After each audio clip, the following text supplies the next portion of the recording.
Hi, it's me, Rabo, and welcome to The Walking Dead Saints and Sinners Chapter 2.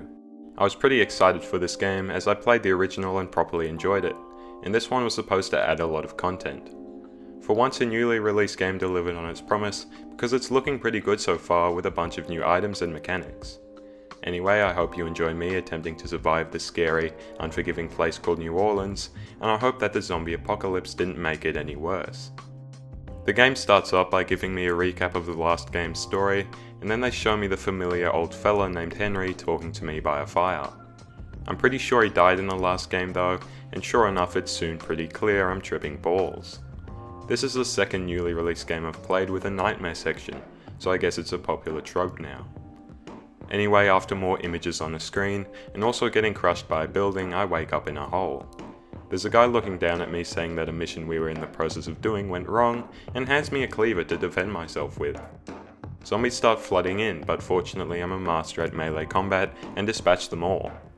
Big guy tells me that I've got to find a way out, so I start by venturing out into the hallway.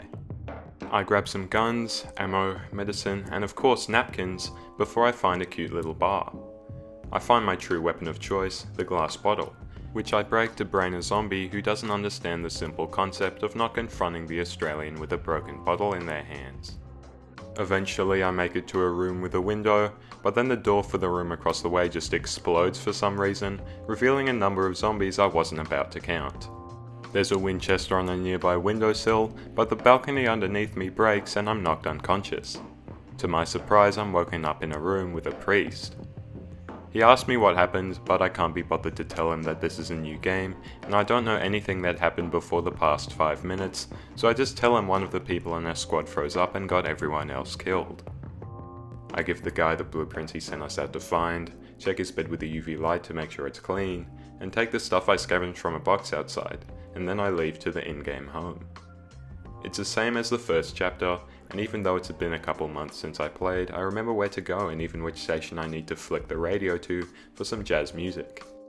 I noticed that rather than the very comfy wooden floor I used to sleep on, there's just a hole in the bus.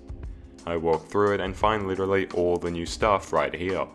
There's chainsaws, armor, flares, and laser sights that I can craft on these new 2 benches, but unfortunately I can't craft any self-esteem, so that's a bit tough. Apparently the crypts are part of the player home now, so I have a quick squiz and find literally every item all in one room, which is pretty cool. I go to sleep like any normal person would, that of course being slamming so much alcohol I forget to hold my eyelids open, and then collapsing onto my at least much more comfortable looking bed. When I wake up shockingly early and without a headache, I take some of the random stash up to the bus to scavenge for materials. I remember hearing something about some people camping out in the reserve underneath the church, aka the driving force behind the last game, so I head over there through the crypts. After an obscene amount of walking for a video game, but an amount I would be more than comfortable with in real life, I reach the reserve. There's 3 people down here, all wearing green, and they're making their own little faction called the Exiles. In the previous game there were 2 factions, the democratic one called the Tower, and the weird cult one called the Reclaimed. It follows the Fallout faction rules, because the democratic faction makes you actually like the weird cult people, and starting this game from scratch already makes the Tower have a shoot to kill order on you. Anyway, the people down here are originally from either of the 2 main factions, but want to take down the Tower because, as I said, they're intolerable. I would go more in depth, but politics are boring, so yeah, their first assignment they want me to complete is to play Reclaimed propaganda to I guess combat the Tower propaganda. Genius. The leader gives me a CD, and one of the second-in-commands defies the human skeleton to give me a walkie-talkie. The only working part is the SOS feature nobody uses, and they'll activate that when they're ready to meet me. So I guess fingers crossed they aren't actually in an emergency anytime soon, because then my plot armor can't save them. I steal their belongings, head home, and take my little raft to the area the broadcasting station is. I head up a ruined building and find a zombie, but I guess he's a little bit shy because he stumbles away and falls off a wooden bridge. Unfortunately for me, the next few zombies are much more social, and run after me with their hands outstretched like that one aunt you only ever see once a year at Christmas. I grab a note one of the exiles left me, which tells me how to bypass the tower blockades, but also that there is a present for me downstairs. I encounter a zombie whose dodge game is impeccable, and then I see what she left me. It's 2 sawn-off shotguns, which I may never use because I already brought all the gear I needed, which is good because literally anyone could have waltzed in and took these. I do a bit of grade 4 cartography and find a small building I'm meant to go through. The zombies jumping off balconies to get me, so I quickly head inside but don't shut the door, which is a bit silly. I find some crafting recipes and also a tower soldier who didn't stand much of a chance against 2 barrels. I spy an antenna coming out the roof of a building, and so I assume this should be the broadcasting station. I get on top of a shoddily built wooden patio, trust me I do architecture, and enter through a window. Unfortunately it's to the 2nd floor and I need to get to the 3rd, so I run around shooting zombies until I find the stairs.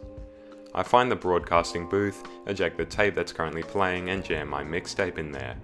I guess people aren't much of a fan because the power goes out for the whole building and a bunch of tower members swarm it. I pull out one of the sawn-offs I got and get to work. Fortunately I remember where the stairs are and reach the 1st floor where the shotgun breaks, which is just great. I have to use my 9mm pistol instead to kill the last soldier. He drops a map I probably could have drawn better in 2nd grade, and then I find the reason everything went dark.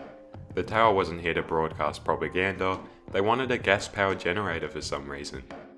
I also should have guessed they were moving something when I heard the extremely loud engine noises coming from the nearby street, but hey, at least we completed the absolutely pointless mission. The way home is blocked by a lot of zombies because who would have guessed that a moderately scaled gunfight would bring out the dead? I make it to my raft, or as I should say, one of my rafts, because there are multiple rafts in each area. I don't know how they all go back to where they're meant to be, but I also don't really care. When I get home I put all my stuff into the recycling because they don't call me a saint for nothing, and then I notice a little tooltip icon in the distance. I go to check it out and it turns out I can use my UV light to find items at night. I follow a trail of rats, bugs, bones and moss for some reason until I find another tooltip telling me to use flares. I don't have any flares with me, so I decide to just go back through my home to the reserve instead.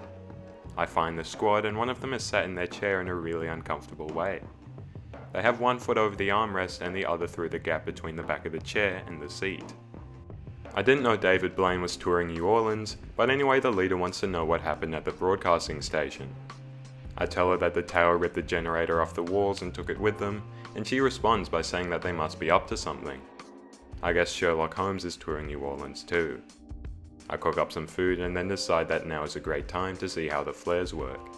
I drop one on the ground and it starts sparking, so I throw it outside and yeah, it goes really loud and bright really fast.